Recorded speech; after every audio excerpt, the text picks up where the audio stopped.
Sekarang, giliran aku yang terkejut mendengar pernyataan Ayu.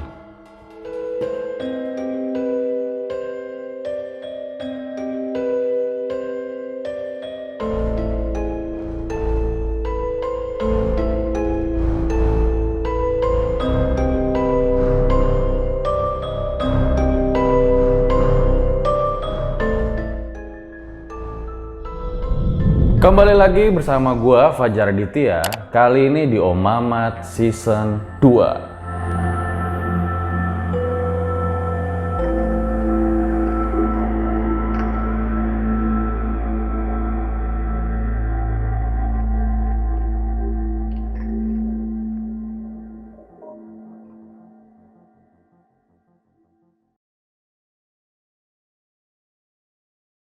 Malam minggu ini gue bakal kembali menemani kalian dan gak terasa kita udah berada di part terakhir dari cerita teror terhadap 2 pendaki di Gunung Ciremai.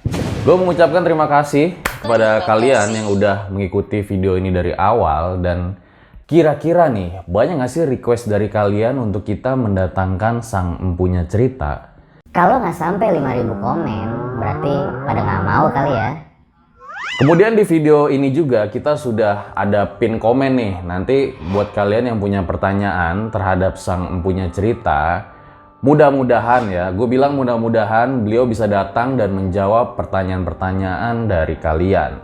Dan di video part terakhir ini gue juga ingin mengucapkan terima kasih kepada Edge Mountain dan Ares Anggoro yang telah mengizinkan RJ5 menceritakan kisahnya. Semoga cerita ini dapat dijadikan pelajaran bagi kita semua. So, langsung saja berikut adalah ceritanya. Mari dukung terus channel ini dengan cara subscribe dan juga tekan tombol lonceng di sebelahnya agar kalian mendapatkan notifikasi-notifikasi terbaru dari setiap video kami.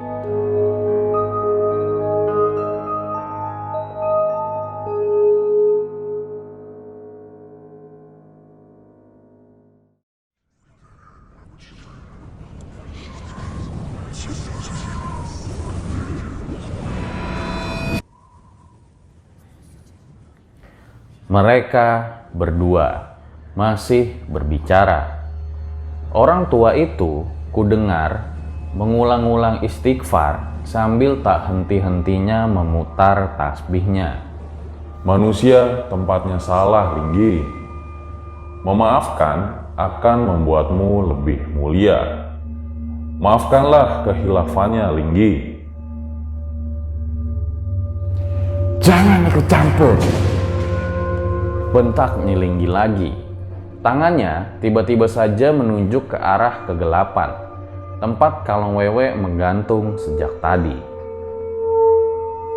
Mataku membelalak lebar karena tiba-tiba saja Kalong Wewe tadi sudah berada di depanku. Tangan kanannya dengan cepat mencekik leher Moka, sementara lidahnya menjilat wajahku. Aku hanya bisa menjerit kengerian ketika melihat adanya belatung yang bergerak-gerak di dalam mulutnya. Secepat kemunculannya, secepat juga hilangnya. Sabetan tasbih dari ibu tua hanya memukul ruang kosong. Kalong Wewe tadi menghilang, diiringi dengan suara cekikikan yang membahana dalam kegelapan. Moka terbatuk-batuk dengan hebat sambil memegangi lehernya yang nampak mulai menghitam. Sementara aku hanya bisa gemetar dengan hebat. Nyilinggi melayang mendekat. Sebentar muncul lalu hilang. Sosoknya kembali muncul di atas dahan. Hilang lagi. Tapi sepertinya dia tak pernah mendekat untuk mampu menjamahku. Aku dengan panik mencari-cari setiap dia pergi hilang dan menatapnya dengan was-was ketika dia kembali muncul. Tapi dimanapun dia muncul, matanya selalu menatapku tanpa ekspresi. Suara-suara berbisik dari segala arah, menghujani telingaku dengan kata-kata, "Mati, mati, mati."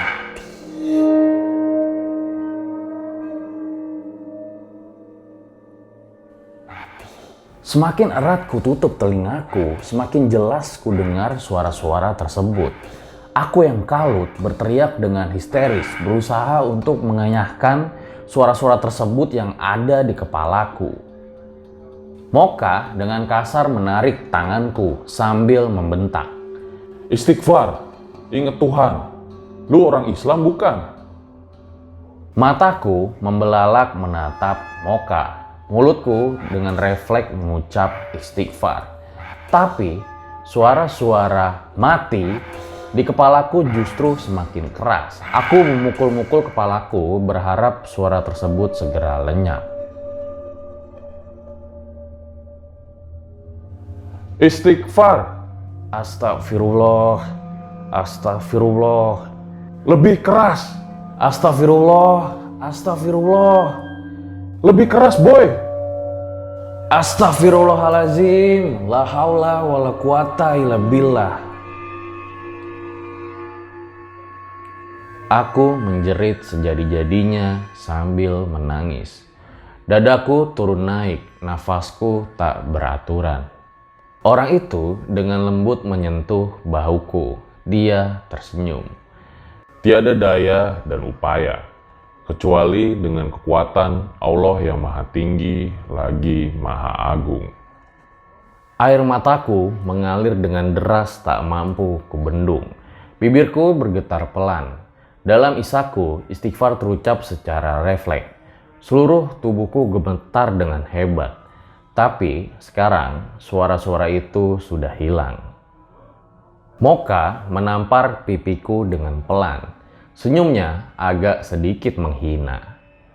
Kakek putih itu maju selangkah mendekati Nyilinggi yang kini melayang beberapa meter di depannya. Lepaskan anak ini. Pergilah, Linggi. Suara lembut kakek itu pelan tapi terdengar wibawa. Tangannya tak henti-hentinya memutar tasbih. Nyilinggi memeringkan kepalanya, memandangi kakek itu dengan tajam, seakan tak mendengarnya. Dia tersenyum dan terus-menerus berkata datar. Mati, mati, mati, mati, mati. Aku kembali meremas telingaku ketika mendengar suara lengkingan yang memekalkan telinga. Tiba-tiba saja sosok kalong wewe tersebut kembali muncul di hadapan ibu tua tadi. Di depannya dengan mata terpejam, ibu tua tampak berkomat kamit tanpa suara. Semakin cepat ibu tua tersebut memutar tasbihnya, makhluk itu semakin menjerit dengan keras. Ketika akhirnya ibu tua itu membuka mata, diiringi juga dengan jeritan kesakitan. Makhluk itu hingga akhirnya ia terbakar dan menjadi abu. Nyilinggi melihat kejadian itu dengan diam. Kemarahannya nampak terlihat dari tangannya yang bergetar. Aura murkanya meledak dalam keheningan. Perlahan, bibirnya yang tertutup selama ini pelan-pelan terbuka. Sebuah kalimat terucap yang membuat kakek putih tersebut menjadi waspada. Nyawa dibayar nyawa.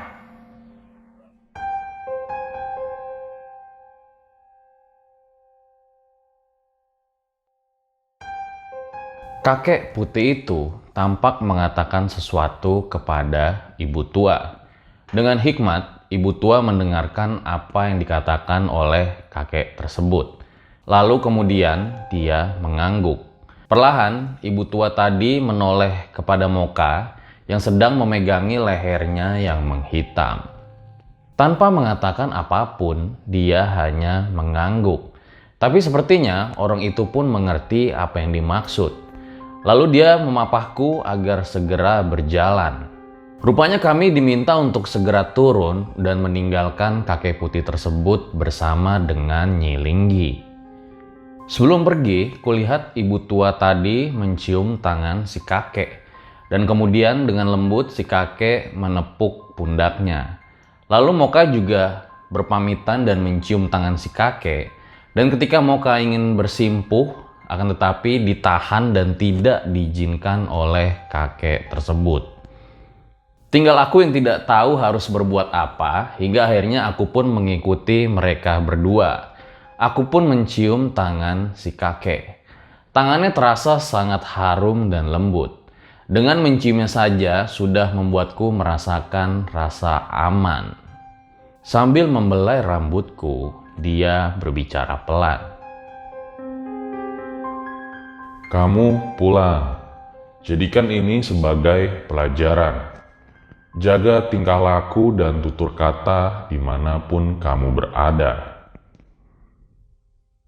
Aku mengangguk pelan. Tanpa sadar, mendengar kata pulang, air mataku mengalir deras. Dia menepuk-nepuk pundakku dan mempersilahkan aku pergi. Terlalu segan untuk menatap wajahnya. Dengan menunduk, lalu aku pergi sambil mengucapkan salam. Dengan tertatih, aku mengikuti langkah orang itu dan ibu tua menuju jalur turun dan meninggalkan si kakek putih dengan Nyilinggi. Tidak ada yang bicara di antara kami. Dalam gelapnya Ciremai, kami melangkah dengan diam.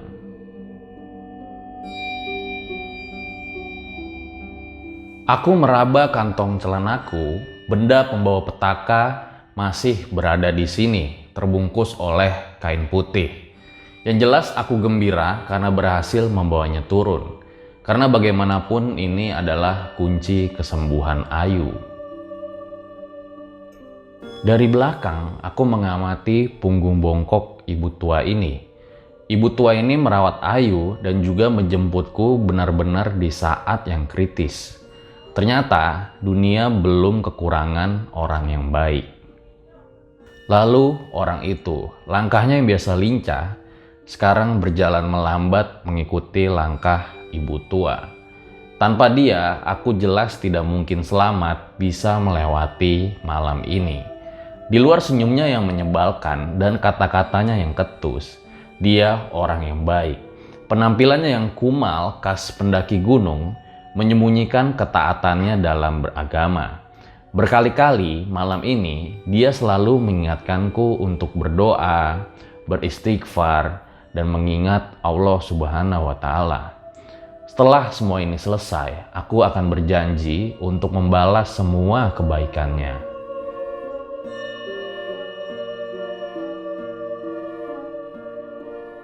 Tapi lalu aku menyadari sesuatu hal yang janggal. Ketika aku naik kembali untuk mengambil kotoran sial itu, mengapa makhluk-makhluk malah menggangguku?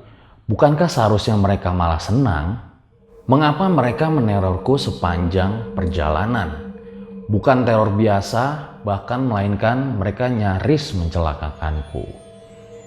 1000 pertanyaan tiba-tiba menyeruak di kepalaku. Malam ini benar-benar malam yang tidak bisa kulupakan sepanjang hidupku. Orang tersebut melirikku dan berkata, Kapok ya boy, naik Ciremai. "Kapok, jelas banget, bukan cuma Ciremai. Sepertinya setelah ini aku pensiun naik gunung," ucapku dalam hati. Jangan lemah boy, kejadian ini ambil pelajarannya. Orang itu seakan-akan bisa membaca pikiranku. Aku mengangguk mengiyakan. "Bang, terima kasih banyak udah nolongin saya bang. Kalau nggak ada abang, nggak tahu deh gimana nasib saya." Orang itu tertawa-tawa sangat menyebalkan, tapi aku malah gembira melihat tawanya. Lu selamat bukan cuma karena gua boy. Ada banyak orang yang udah nolongin lu. Ada Mak Encep, ada orang-orang di Cibunar, ada orang tua lu yang gak putus doain lu dari rumah, Ayu, dan bahkan Nyilinggi. Terus jangan lupa tingkatin ibadah lu sebagai wujud rasa syukur lu kepada Yang Maha Kuasa. Ada maksud dari setiap kejadian boy. Maksudnya bang? Maksudnya adalah jangan jadiin ini sebagai pelajaran pribadi lu doang. Ceritain ke temen lu dan juga ceritain ke banyak orang. Kalian manusia gak hidup sendiri. Ada makhluk lain yang berbagi dunia dengan kalian. Berhentilah melakukan kerusakan di dunia. Iya bang, kata-katanya barusan sungguh meresap di hatiku. Oh iya bang, tadi kakek itu siapa ya? Orang itu cuma tersenyum. Tampaknya keingintahuanku tidak akan terjawab dengan mudah. Kalau wewe tadi gimana nasibnya bang? Mati. Jawabnya singkat. Terus bang, tadi waktu kita pamitan sama kakek, kenapa Nyilinggi diem aja, nggak nyerang atau ngapain gitu bang? Bawel lu ya. Mengambil kesempatan di saat orang lengah bukan perbuatan terpuji boy. Emang lu pikir siapa Nyilinggi? Manusia? Aku mengamini jawabannya sekaligus merasa malu. Bahkan makhluk gaib pun punya tata krama dan sopan santun. Jalur yang kami lalui mulai terbuka agak lebar dan cenderung datar. Kabut tipis muncul di antara semak dan pepohonan. Aku agak merasa aneh melihat kabut dan kegelapan tanpa kemunculan hantu apapun. Apakah aku menjadi terbiasa? Oh, tunggu, mungkin inilah alasan orang tersebut sudah biasa melihat segala penampakan setan di gunung ini. Tanpa terasa, kami sudah sampai di Condong Amis, tempat pertama kali aku bertemu dengan orang itu. Ibu tua tadi berjalan ke arah pondokan kosong. Mungkin dia ingin beristirahat. Kami mengikutinya di belakang. Saat baru saja melepas lelah di pondokan ini, tiba-tiba saja leher dan pipiku bekas cekikan dari kalung wewe tadi kembali berdenyut-denyut. Aku mengusap pelan leherku dan terasa perih. Tapi rasa sakit itu lama-lama semakin tak tertahankan. Orang itu membaringkanku di lantai pondokan. Sementara di sampingku ada ibu tua yang sedang memijiti telapak tangan kananku. Sambil kulihat mulutnya berkomat kamit. Kepalaku mendadak terasa sangat berat.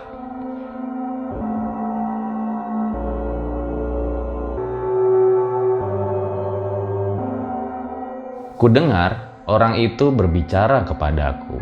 Tak seperti biasanya, kali ini ia berbicara dengan lembut. Boy, sering-sering tengokin gue di sini ya. Kulihat orang itu melepaskan pin yang ada di carrier-nya dan meletakkannya di tangan kiriku. Aku hanya bisa menggenggamnya tanpa bisa melihatnya. Lama-lama pandanganku sudah mulai kabur. Satu-satunya hal yang kuingat adalah gema azan subuh.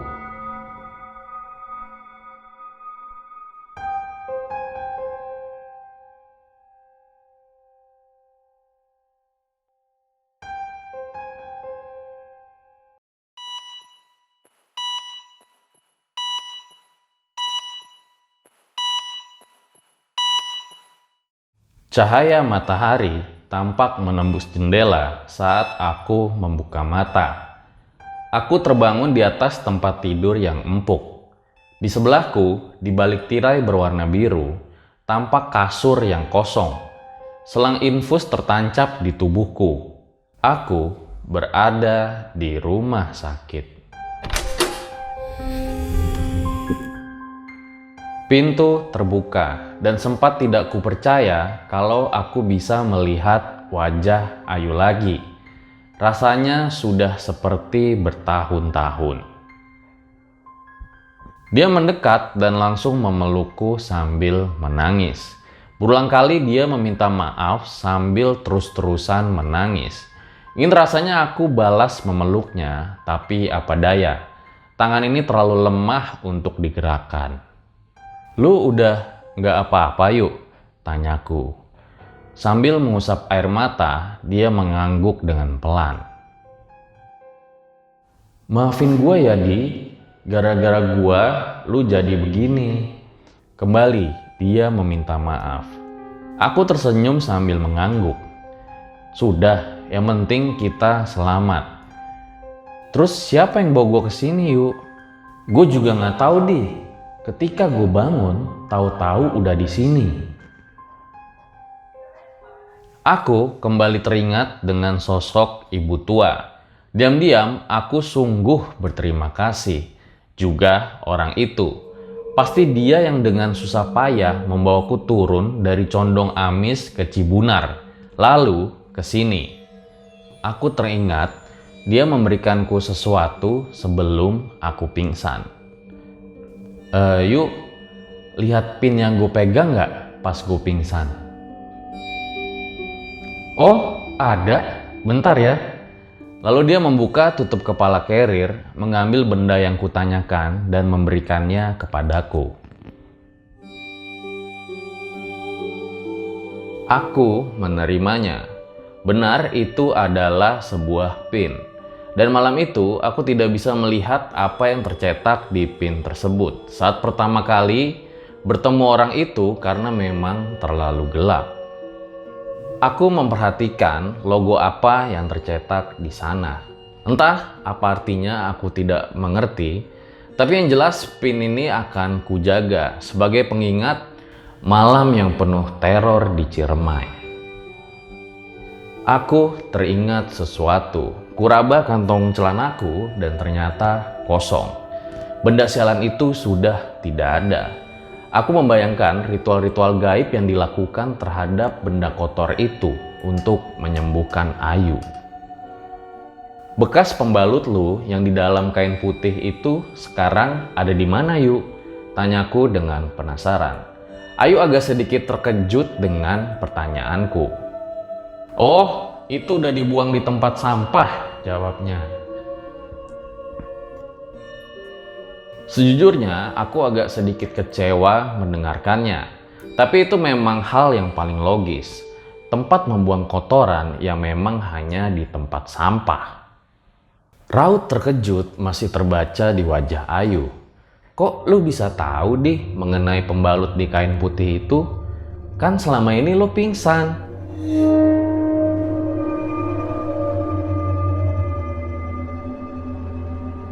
Aku tersenyum mendengar pertanyaannya. Teringat lagi bagaimana horornya malam itu hanya untuk mengambil benda sialan tersebut. Ada rasa bangga dan sedikit merasa menjadi pahlawan karena bagaimanapun aku berhasil menyelamatkan Ayu. Lalu pertanyaan dari Ayu yang membuatku merasa agak konyol dan lucu. Kok bisa-bisanya gue tahu mengenai pembalut di kain putih? Ingin rasanya ku menepuk pundak dia dan menceritakan semuanya. Wajah terkejut Ayu masih belum hilang dan tampaknya ia masih penasaran. Sambil senyum, ia berkata, "Kok lu bisa tahu ya, Di? Padahal kan selama ini lu pingsan." Ah, tapi ya udahlah, setelah malam itu, gue udah gak kaget lagi jika mendengar hal-hal aneh seperti ini. Nanti deh gue ceritain Di perjalanan gue ngambil pembalut itu malam-malam di Ciremai. Nanti gue juga ceritain tentang Nyi Linggi, Kalong Wewe, dan Abang Moka. Nanti kapan-kapan kita kesini lagi ya. Mak Encep terus-terusan ngerawat dan ngejaga lu selama lu pingsan dan kesurupan. Kita banyak utang budi sama dia.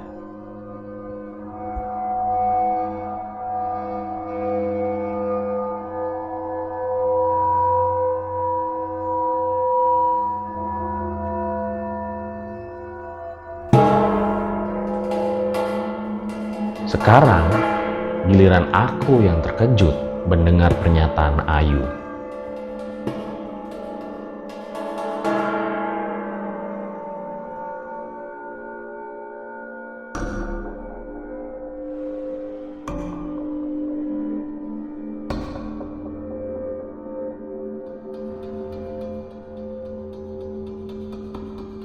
Well, itu dia guys, akhir cerita dari teror terhadap dua pendaki di Gunung Ciremai. Dimana akhirnya mereka berdua dapat selamat setelah kejadian-kejadian yang menimpa mereka. Tapi jujur, buat gua cerita ini kayak masih menyimpan banyak misteri di dalamnya. Dan ketika gue baca cerita ini, dari sisi emosionalnya tuh dapet banget. Terutama pas kita tahu kebenaran mengenai Moka. Dimana tadinya kita mengira Moka ini adalah pendaki seperti layaknya Adi.